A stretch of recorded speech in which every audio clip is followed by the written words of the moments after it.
সারদা পাঠশালার তরফ থেকে প্রত্যেক ছাত্রছাত্রীকে জানাই আন্তরিক অভিনন্দন। আমার এই ভিডিওয় তোমরা দেখতে পাবে উচ্চ মাধ্যমিকে যারা এবারে ফাইনাল পরীক্ষা দিচ্ছ, অর্থাৎ 4 নম্বর সেমিস্টারে পড়ো, তাদের বাংলা ভাষা ও সাহিত্য থেকে আমি একটি বিষয় আলোচনা করব।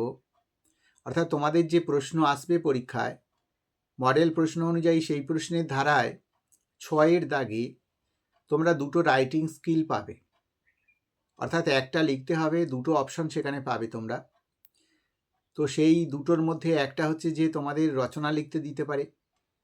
সেখানে একটা রচনা এরকম হতে পারে কাজী নজরুল ইসলাম, সেই রচনাতে বিভিন্ন পয়েন্টস থাকবে এবং তার সম্পর্কে সংক্ষিপ্ত কিছু হিন্টস বা বিবরণ দেওয়া থাকবে।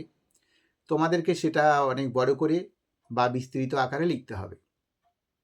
আর একটা যেটা অপশন থাকবে সেটা হচ্ছে একটি বিষয়ের সংক্ষিপ্ত রূপ দেওয়া থাকবে, সেটাকে অনেক বড় করে তোমাদের নিজেদের ভাষায় পরিষ্কার করে শুদ্ধ করে লিখতে হবে। এখন যারা রচনা করবে বলে ঠিক করেছো বা ঠিক করছো, তাদেরকে কিন্তু অনেক বেশি মুখস্থ করতে হবে। কারণ কাজী নজরুল ইসলামের বলো আর শচীন তেন্ডুলকর বলো বা আর কোনো মনীষী বা আর কোনো বিখ্যাত ব্যক্তি বা আর কোনো কৃতি ব্যক্তির বিষয়বস্তু নিয়ে যদি তাদের জীবনী নিয়ে যদি রচনা লিখতে দেওয়া হয়, তাহলে যে পয়েন্টসগুলো দেওয়া রয়েছে সেই বিবরণের বাইরে হয়তো বা ছাত্রছাত্রীরা খুব কমই বিষয় লিখতে পারবে।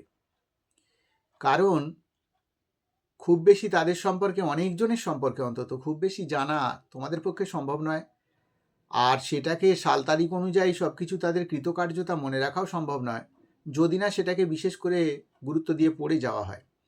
তাহলে আমি সেই আবার পুরনো কথায় আসছি যে মুখস্থ করার ব্যাপার। কিন্তু এই মুখস্থর পদ্ধতিতে তোমরা যদি যাও, হয়তো দেখা গেল 10খানি রচনা এরকম জীবনী এরকম মুখস্থ করে গেলে, সেই 10খানির মধ্যে এলো না অন্য একটি এলো, তখন তো তোমাদের এই 10খানার পিছনে যে সময় নষ্ট করলে তা কিন্তু তোমাদের আমার মনে হয় কোনো সুফল এনে দেবে না, কুফল এনে দেবে। সুতরাং আমি বিবেচনা করি যেটা, যে বিষয়টার উপরে নিজেরা তোমরা লিখতে পারবে, সেইটা যদি 5টা 10টা প্র্যাকটিস করে যাও বাড়ি থেকে, তাহলে পরে তোমরা যাই আসুক না কেন আনসিনের মতো তোমরা সেটাকে ওপর লিখতে পারবে এবং তার উপরে ব্যাখ্যা বিবেচনা নিজেরা দিতে পারবে। তার কোনো তথ্যের বিশেষ দরকার হবে না, কোনো মুখস্থরও প্রয়োজন পড়বে না, সাল তারিখেরও সেখানে প্রবণতা খুব বেশি থাকবে না। তো আমি ওই জন্য দ্বিতীয় যে বিষয়টা, সেইটাকে তোমাদের করবার জন্য নির্দেশ দিতে পারি বা অনেককে দিয়েছি বা তারা সেইভাবে করবার জন্য প্র্যাকটিস করছে। তো তোমরা যারা শোনোনি তারা একবার শোনো, আর যারা শুনেছো ইতিপূর্বে আমার এই কথা ক্লাসের মধ্যে, তারাও আরেকবার শোনো, তাদের অবশ্যই উপকারে আসবে। যে কথাটা বলছিলাম সেটা হচ্ছে যে এখানে যে বিষয়টা দেয়া রয়েছে, যেটাকে আমরা বিবৃতি দিতে বলছি, সেই বিষয়টা আমি একটু আলোচনা করি। বলছে কুসংস্কার আমাদের ব্যক্তি জীবন ও সমাজ জীবনকে অন্ধকারের মধ্যে থেকে রেখেছে, এটা হবে ঢেকে রেখেছে, প্রিন্টিংটা গণ্ডগোল আছে। আমাদের প্রতিদিনের জীবনযাত্রা নানা বিশ্বাস ও কুসংস্কার দ্বারা প্রচলিত। হাজারো বিধিনিষেধ 21 শতকেও ভারতকে আচ্ছন্ন করে রেখেছে। বিজ্ঞানী পারে এই কুসংস্কারের বেড়াজাল ছিন্ন করে প্রকৃত সত্যের আলোকবর্তিকায় আমাদের জীবনকে মহিমান্বিত করে তুলতে। তাহলে আমি এখানে লক্ষ্য করেছি যে 4-5টি বাক্য রয়েছে এই আমাদের বিষয়বস্তুটার মধ্যে, যেটার উপরে আমাদের লিখতে বলা হচ্ছে, তাতে রয়েছে 4 থেকে 5টি বাক্য। এখন ছাত্রছাত্রীরা কিন্তু এই বিষয়টাকে যখন হাতে পাবে, প্রশ্নটা পরীক্ষার হলে যখন হাতে পাবে, তখন কিন্তু এর উপরে কি লিখবে খুব একটা বেশি তাদের মনে চিন্তা ভাবনা আসবে কিনা আমি জানি না। তাই আমি তাদেরকে একটা সুপরামর্শ দিই যে তোমরা একটা সহজ পদ্ধতি অবলম্বন করো, এইটার উপরেই লিখবে, কিন্তু একটু অন্যরকমভাবে, যাতে করে তোমরা লিখতে পারো সহজে এবং লেখাটা অনেকটা বিস্তৃত হয়। তার জন্য তোমরা প্রত্যেকটি বাক্যকে এক একটি পয়েন্টস ভেবে নেবে। যদি তা নিয়ে সেই বাক্যর পয়েন্টস ভেবে নিয়ে তাকে যদি 1, 2, 3, 4 নাম্বার করে করো, কিংবা সেই বাক্যটাকেই প্রথমে লিখে তারপরে তোমরা হাইফেন দিয়ে তার সম্পর্কে বিবৃতি দাও, তাহলেও চলবে। আবার যদি মনে করো না শুধু প্যারাগুলোই চেঞ্জ করবো, ওইটাকে পয়েন্ট হিসেবে রাখবো না, এমনি বিবরণ দেবো, তাও করতে পারো।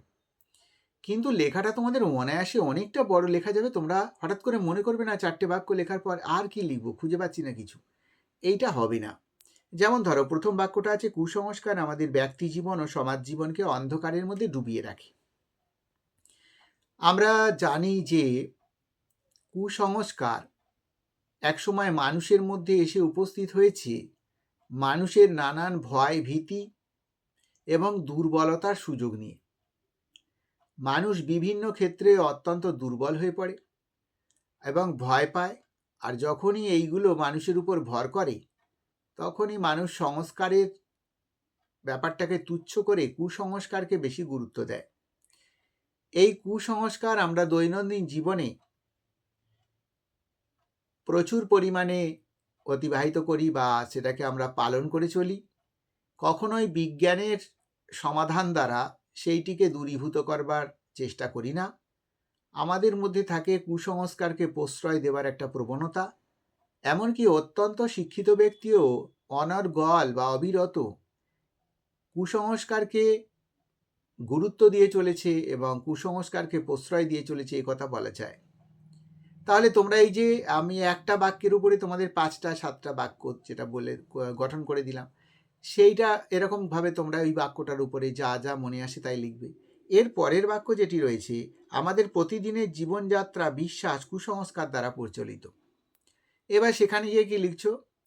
আমরা সকাল থেকে রাত্রি পর্যন্ত প্রচণ্ড পরিমাণে কুসংস্কারকে মান্য করে চলি। যেমন একজন বিদেশি লেখকের বইতে পড়ছিলাম যে আমাদের বাড়িতে যারা শিশুরা রয়েছে তাদেরকে আমরা কিছু কিছু দায় দায়িত্ব বা কিছু কাজকর্ম বা কিছু নিত্য এমন কিছু আচরণ করতে বলি বা আচরণ করতে বাধ্য করি, সেগুলোর মধ্যে অবশ্যই কুসংস্কার জড়িয়ে রয়েছে। তার মাধ্যমে কখনোই কোনো জীবন উন্নয়ন ঘটে না বা ঘটতে পারে না, বা শিশু সেটা করতে চায় না, তার বিরুদ্ধে আচরণ করে আমরা জোরপূর্বক যে কাজটা তাকে দিয়ে করাই, এতে করে কিন্তু শিশুর জীবনের অনেক ক্ষয়ক্ষতি হয়। এছাড়াও আমরা প্রত্যেক দিন সকাল থেকে রাত্রি পর্যন্ত যে কুসংস্কারগুলো প্রতিপালন করছি, যেমন আমরা বিড়াল দেখলে রাস্তায় দাঁড়িয়ে পড়ি বা কোনো গাড়ি ঘোড়া দাঁড়িয়ে পড়ে। যেমন আমরা বাড়িতে যখন চাল নেই তখন আমরা বাড়ির কর্তাকে চাল আনবার জন্য চাল নেই বলছি না, আমরা বলছি চাল বাড়ান তো। যেমন আমরা বাড়ি থেকে কেউ কোনো জায়গায় যাত্রা করব বা কোথাও বের হব, তখন যদি বাড়ির মধ্যে কেউ হাঁচি কাশি ইত্যাদি করে তাহলে নাকি সেই মুহূর্তে যেতে নেই এবং বাড়ি ফিরে আসতে হয়, পরে যেতে হয়। কিন্তু আমরা ভেবে দেখেছি কি আজকের এই যুগে এই পরিস্থিতিতে এইগুলোর কোনো গুরুত্ব আছে কি না? যদি বিজ্ঞানসম্মতভাবে থাকে তাহলে নিশ্চয়ই সেটাকে মান্য করব। যেমন ওই বিড়ালের ব্যাপারটা আমার যেটা মনে হয়, কোনো 2 চাকা যানবাহন যদি কোনো বিড়াল, কুকুর, ছাগল ইত্যাদি যে সমস্ত ছোট জীবগুলো রয়েছে তাদের গায়েতে সামনের চাকাটি যদি স্পর্শ করে যায়, ওদের গাটি প্রচণ্ড স্লিপারি হয়, ফলবশত সেই আরোহী বা সাইকেল বা আরোহীর পড়ে যাওয়ার একটা সম্ভাবনা থাকে।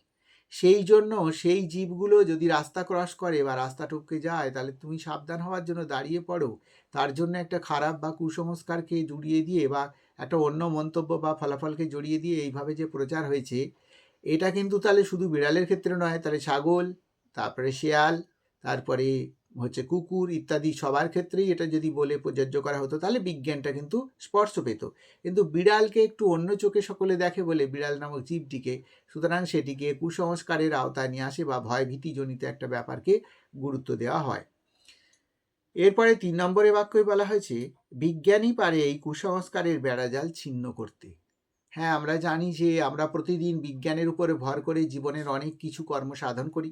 তো সুতরাং বিজ্ঞানকে যদি আমরা ডেকে জিজ্ঞাসা করি যে এরকম বিড়াল চলে গেলে কি আমাদের অকস্মাৎ দাঁড়িয়ে পড়া উচিত, সে কিন্তু হয়তো এই কথাই জানাবে যে না, সাবধান হয়ে সেইখানটা পার হয়ে যাওয়া উচিত, তবে দাঁড়িয়ে পড়া উচিত নয়। কারণ পিছনের গাড়ি এসে সঙ্গে সঙ্গে সামনের গাড়িকে ধাক্কা দিতে পারে। কারণ সে তো বুঝতে পারবে না বিড়ালটি গেল বলে এই গাড়িটি দাঁড়িয়ে পড়বে অকস্মাৎ। ফলবশত এরকম দুর্ঘটনা অনেক সময় ঘটতে পারে। তাই আমরা যে দুর্ঘটনা এড়াবার জন্য বা বিড়াল রাস্তা ক্রস করে গেলে সেখানটা টপকে গেলে আমাদের দুর্ঘটনা হতে পারে, বিপদ হতে পারে, যেইটাকে ভেবে আমরা এই কাজটা করলাম, তৎক্ষণাৎ আমাদের কিন্তু ওই দাঁড়ানোর কারণে বিপদটা হয়ে গেল। সুতরাং বিজ্ঞান দিয়ে বিচার করে এটাকে কিন্তু সেইভাবে দাঁড়ানো যায় না বা সেইভাবে দাঁড়ানো উচিত নয়। এরপরে বলা হয়েছে যে প্রকৃত সত্যের আলোকবর্তিকায় আমাদের জীবনকে মহিমান্বিত করে তুলতে হবে। প্রকৃত আলোক, প্রকৃত সত্যের আলো। সত্যের আলো বলতে যেটা সত্যি, যেটা ঘটে। যেমন হচ্ছে যে দরজায় বসতে নেই, বসলে ড্যাশে ড্যাশ হয়, এরকম একটা কথা প্রচলিত আছে। সকলেই নিশ্চয়ই তোমরা শুনেছো, আমি আর সেটাকে উচ্চারণ করছি না।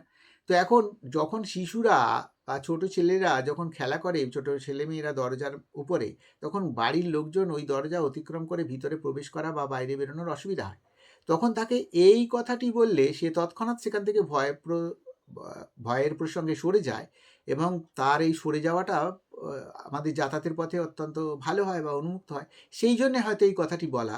কিন্তু বাড়ি থেকে কোনো মানুষ বাজারে যাচ্ছে, তাকে চাল বাড়ন্ত বলে দেওয়া, অর্থাৎ চাল নেই, এই কথাটা বলবার কি যুক্তি? কেন এরকম বলা হয়? এরকম বললে কি লক্ষ্মী আর বিরাজ করে না? লক্ষ্মী কি ঘরছাড়া হয়ে চলে যায়?